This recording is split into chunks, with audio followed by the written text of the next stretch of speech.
Luka Dončić left $64 million on the table on purpose. The Lakers were allowed to pay him more. He chose less. He didn't sign the biggest contract he could. He signed the shortest one. And the reason is a single line buried in the NBA's fine print. A line that, if the math holds, is worth $417 million. In that trade, he lost out on a Supermax contract with the Mavericks this offseason. But in 2028, he's going to have a player option in that deal. He can opt out of the deal and sign a projected 5-year, $417 million contract that would then allow him to recoup all the money that he lost in that Supermax that he missed out on this offseason. There's a countdown on it, and it ends in the summer of 2028. And whether it ever pays may not even be Luka's call. We read the fine print so you don't have to.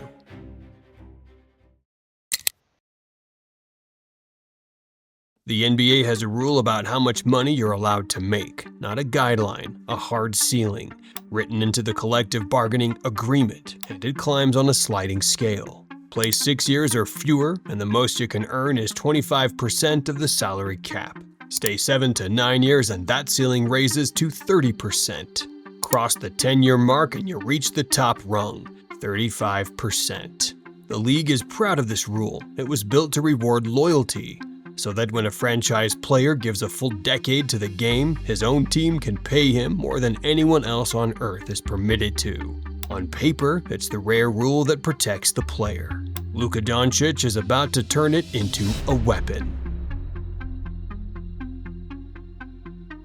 It's an honor, playing for this organization. Many great players played here, so obviously I want to add one more up there, so that's what we're working for. Honestly, I think we have a great team. We have what we need to compete for the championship. I'll try to win every game, no matter what.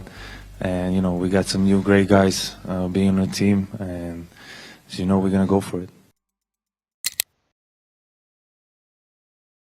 To understand what Luka did, go back to February 2025, the night the Lakers pried him out of Dallas in the most lopsided trade the sport had seen in a generation. NBA superstar Luka Dončić is saying goodbye to Dallas and hello to Lakers fans after a weekend trade that is shaking up the league. Late Saturday, the Lakers acquired Doncic. The 5-time All-NBA player led the Mavericks to the NBA's finals last season. In exchange, 10-time NBA All-Star Anthony Davis is heading to Dallas. The big man teamed up with LeBron James for the past 6 seasons, winning the 2020 NBA championship. The deal cost the Mavericks their franchise. It cost Luka something too. The long-term Supermax he had been in line to sign in Dallas, gone the instant he changed jerseys. So, this past summer, Luka had a choice. He was eligible for a 4-year extension worth a reported $229 million guaranteed. The safe number, the big number. He turned it down. On August 2, 2025, he signed for 3 years instead, declining a $49 million option year along the way, and leaving roughly $64 million in guaranteed money behind. $64 million walked away from. Got the man in the house here in New York City. How we doing, my friend? Johns, why did Luka only sign a 3-year deal? Pete, so he missed out on a $345 million max contract by being traded from Dallas to LA 6 months ago. So this deal allows him to recoup all of that money back in 3 years. In 2028, he has a player option. He'll then be eligible to sign a 5-year, $417 million deal. And so this was the best, most logical option for Luka Dončić to recoup all that money. And here is why it was the most rational thing he could have done. Luka finishes his 10th NBA season in 2027-28. The moment he does, he crosses from the 30% tier into the 35% tier, the top rung of the ladder. His new deal carries a player option for 2028-29, which means he can step into free agency in the summer of 2028 on the exact timeline that unlocks the highest salary the league allows anyone to earn. And the cap he'll be taking 35% of is not today's cap. It's a cap swollen by the league's new national media deal, climbing year over year. Run that math forward and his next contract projects to 5 years at $417 million. A number that would make him, by some estimates, the first man in league history to clear $80 million in a single season. Close to $1 million a game. That is the $64 million sacrifice in context. It was never a loss, it was a down payment. But this is where the story stops being about money and starts being about power. The league wrote the 35% rule to reward loyalty. Luka inverted it. By signing short instead of long, he didn't hand the Lakers a decade of certainty.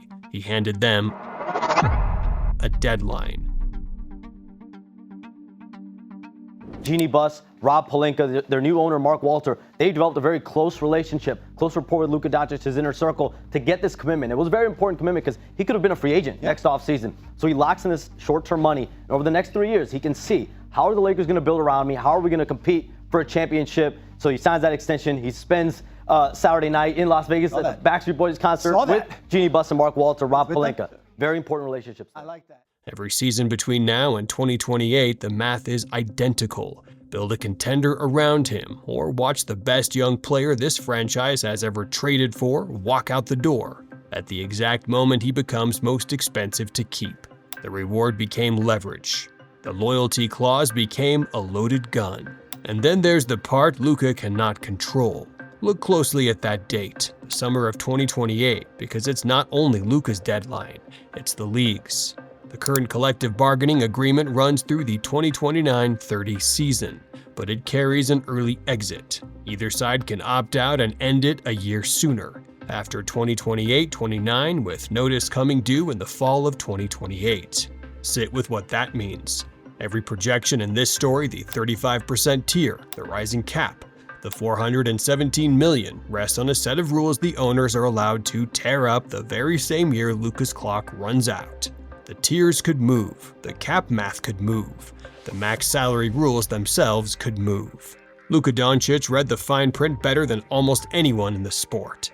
He found the one line that turns getting older into getting richer, and he bet $64 million that he could time it perfectly.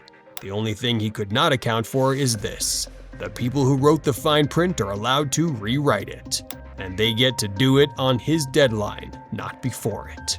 The brother is all world, and if he gets in shape and shows up on the defensive side of the ball, he'll be even more prolific. In the end, he's the future. He doesn't have a year or two left like LeBron James. He's got a decade left, if not more. And so you had to make that investment if you're the Los Angeles Lakers. I am shocked that he agreed to just 3 years. That's when he was eligible for 4 years at $229 million. Next year, if he had waited to sign, he would have got $296 million. And so he is who he is. They did the right thing. The NBA built a ladder to reward players for growing old in one place.